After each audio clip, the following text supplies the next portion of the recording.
Selamat malam semuanya. Ya, ini Eftok edisi 30 Juli 2024. Seperti biasa, malam ini kita akan memberikan update market ISG dan juga membahas ide-ide yang masuk di kolom komentar Eftok edisi kemarin, edisi 29 Juli. Ada mungkin sekitar 6 atau 7 saham yang akan kita bahas sesuai dengan apa yang ada di kolom komentar ya. Baik, sebelum saya mulai, silakan bagi Anda yang belum subscribe, silakan subscribe, dan yang sudah merasakan manfaat dari Eftok, dukung kami dengan klik like.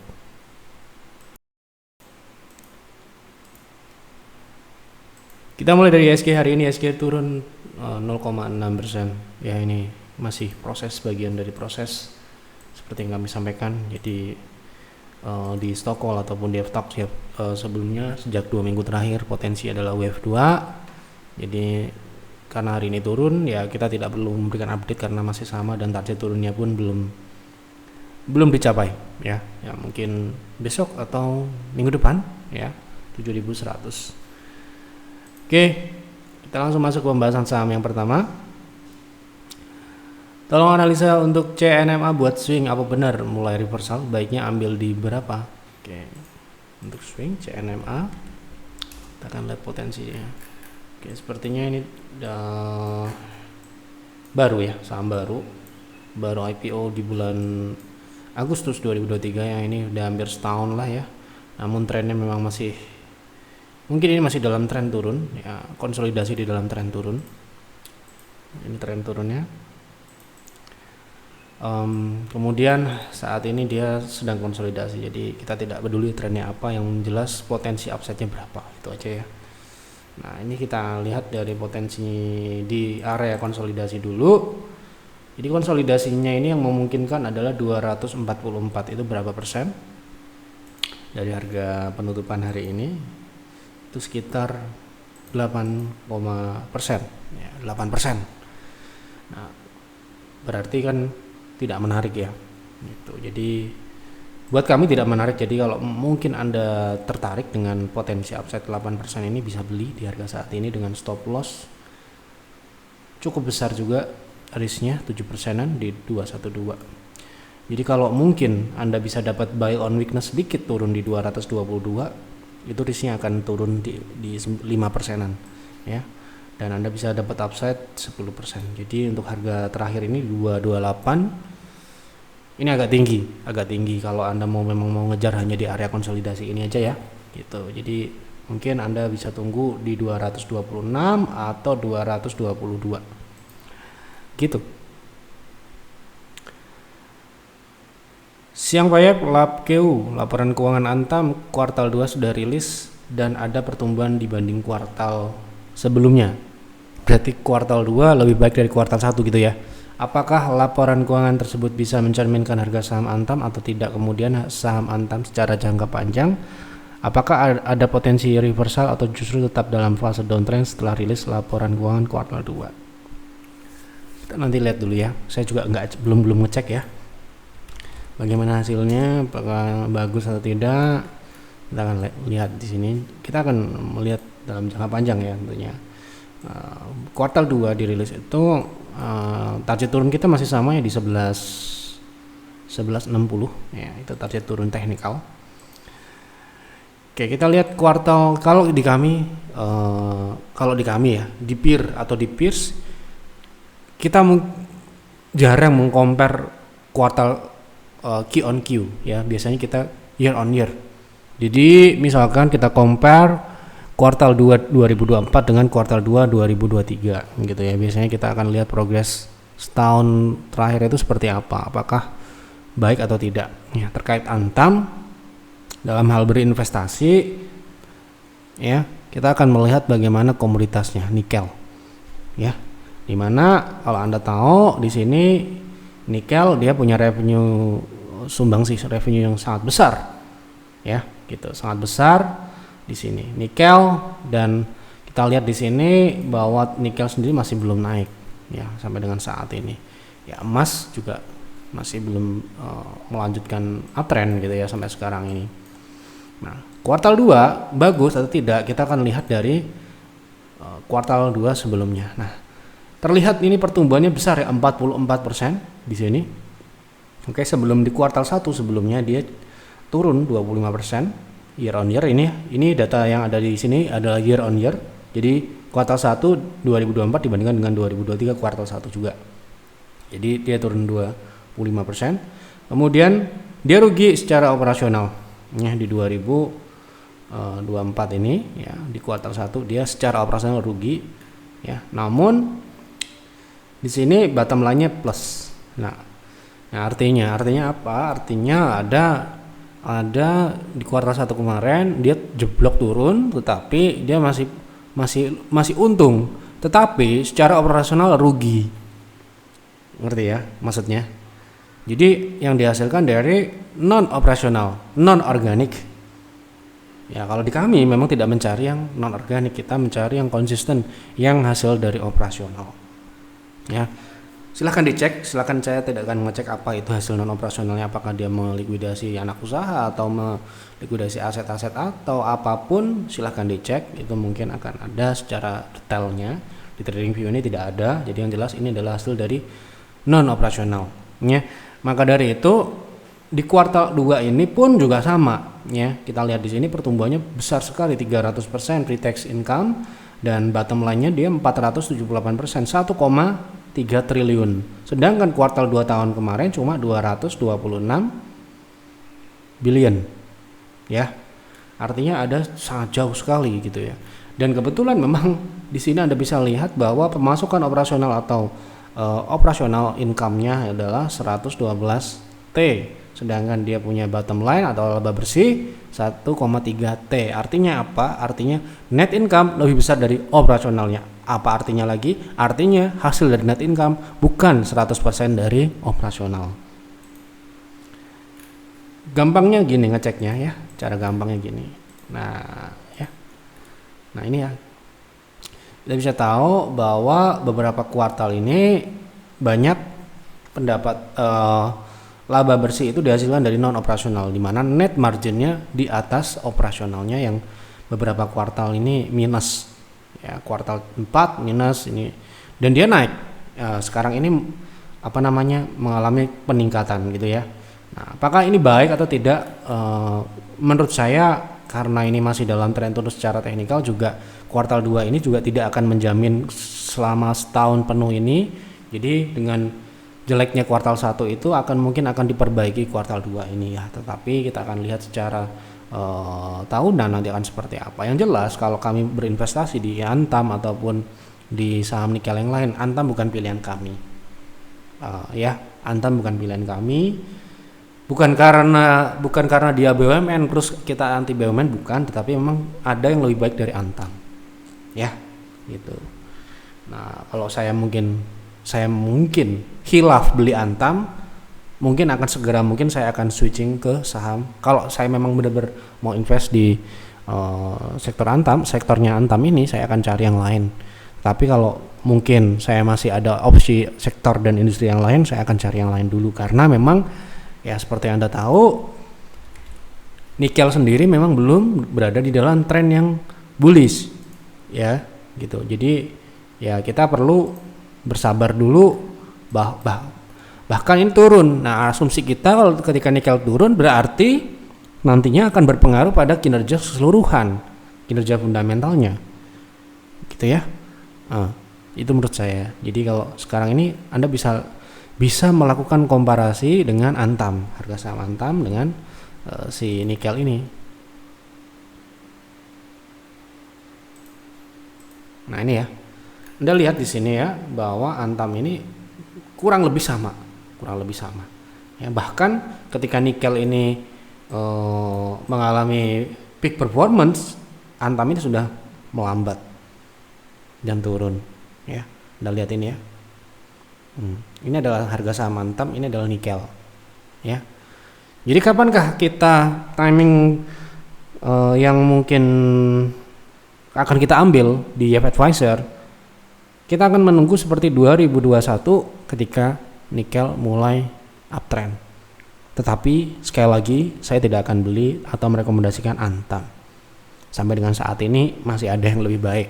Saya akan hanya milih satu aja yang paling bagus, itu aja ya. Tapi Antam ya saya rasa kemungkinan dia akan ikut. Kalau nanti nikel bullish dia juga akan ikut naik seperti yang tahun sebelumnya. Tapi ini terkait selera ya, kita punya selera, kita punya pilihan ya, kita pilih yang lain.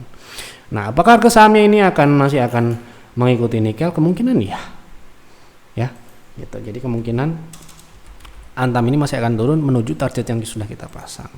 Untuk jangka menengah ya, mungkin untuk jangka pendek kemarin target pullbacknya di 1400 mungkin sudah tercapai ya. Mungkin kalau ada pullback lagi mungkin di 1300-an ini, tapi ini adalah bagian dari proses turun menuju 1160. Demikian. Oke. Lanjut ya. Mengapa mohon dibahas auto target kenaikan jangka menengah? Terima kasih. Oke.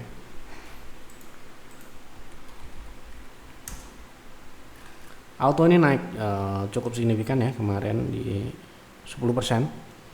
Kalau nggak salah ini masuk stop call. Kalau tidak salah saya cek dulu. Oke, di 21 Juli kemarin. 21 Juli berarti minggu kemarin ya.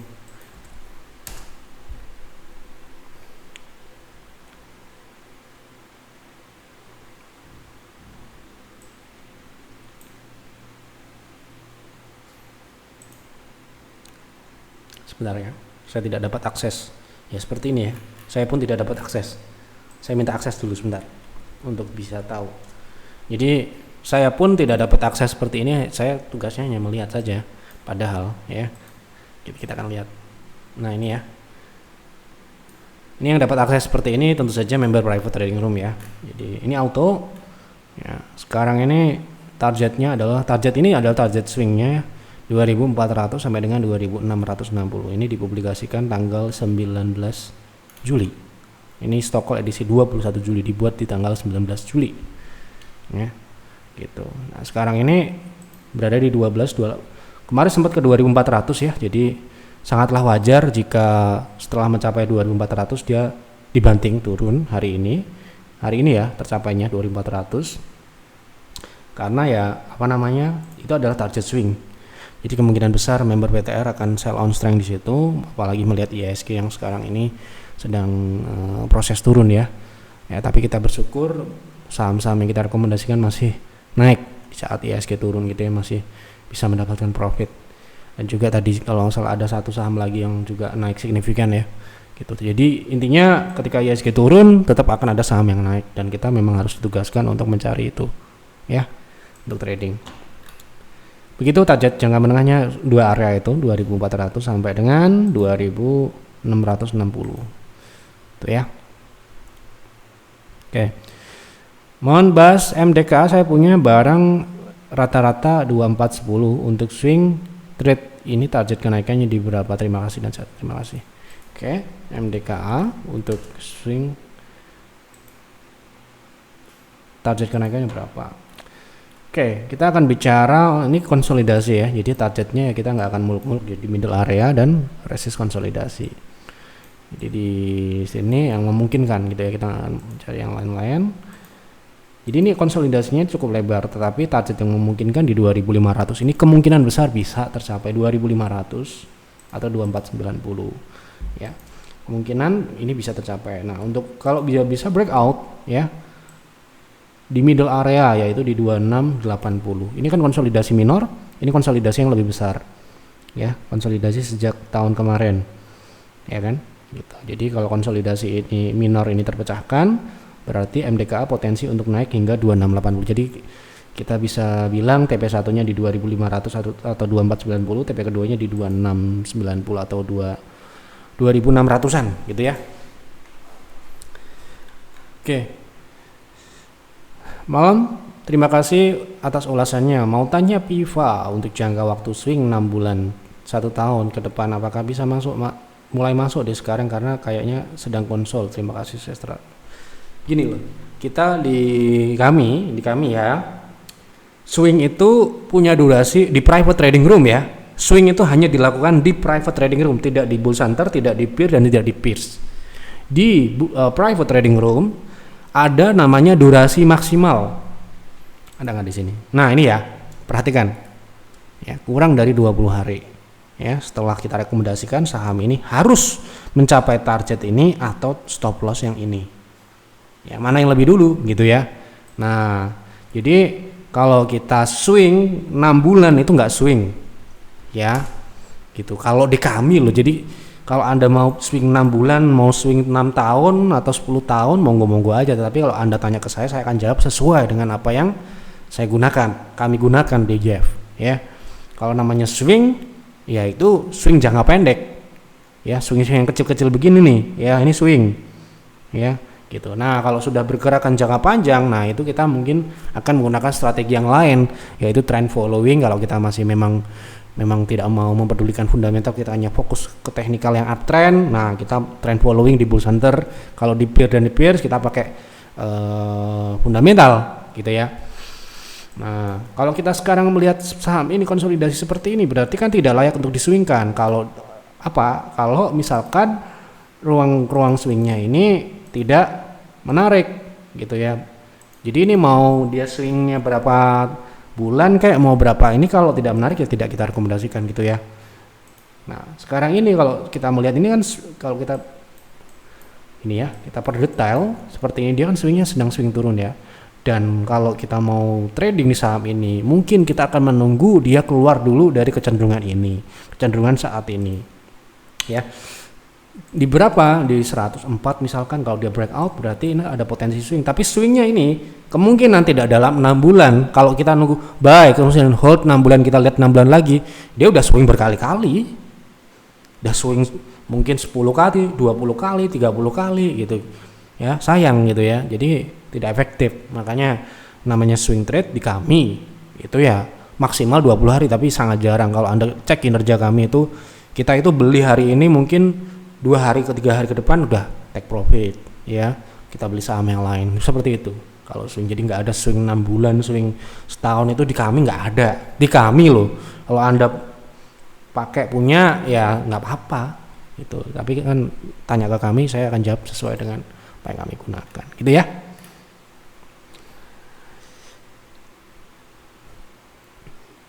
Tolong bahas BTPS untuk swing. Terima kasih. Oke, ini ya, kemarin BTPS sudah mencapai target 0,7 di 12.35 tapi gagal lanjut ya. Berarti sekarang ini yang jalan adalah swing turun. Jadi kalau kita mau swing, tunggulah dia swing turunnya ini berakhir. Nah, berapakah target swing turunnya? Terakhir dia membentuk support di sini ya. Jadi kita ambil 0,7 dari sini. Kenapa? Karena dia relatif sama ya. 0,7 itu pun mungkin masih bisa ditembus ya, artinya dia bisa turun lebih dalam dari situ ya. Area 1080 sampai dengan di sini. Tapi rekomendasi saya adalah tunggulah harganya ini memang benar-benar mulai rebound. Kalau dia menyentuh ini dan masih dalam tekanan jual, Anda abaikan saja, tunggu di support selanjutnya di 1010 maksudnya ya. Gitu. Oke. Lanjut ya. Selamat malam, bisa tolong advice untuk fundamental MRAT untuk investasi. Apakah MRAT sudah atau masih layak untuk investasi? Terima kasih free konsultasinya. Oke. Kita lihat fundamentalnya ya. Hanya dilihat dari fundamental. Harga sahamnya sudah naik ya. Kita lihat ini harga sahamnya sudah naik kalau kita lihat.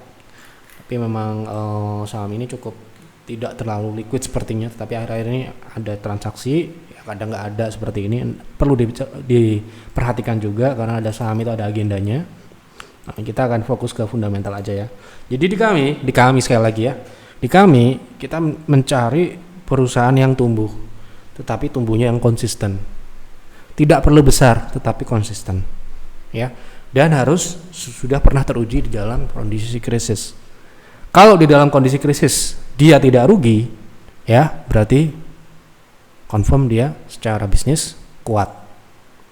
Kemudian dari sisi bisnis marginnya, profitabilitasnya, minimal NPM-nya adalah 5%.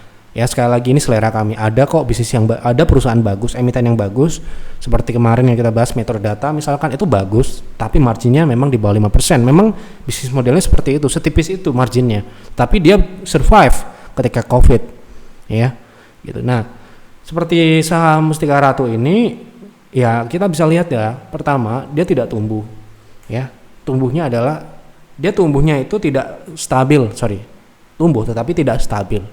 Tahun ini naik, tahun besok belum tentu naik. Nah, yang apes adalah kita beli ketika kinerjanya bagus, tiba-tiba tahun depan jeblok. Nah, itu kita tidak harapkan, kita tidak inginkan, ya.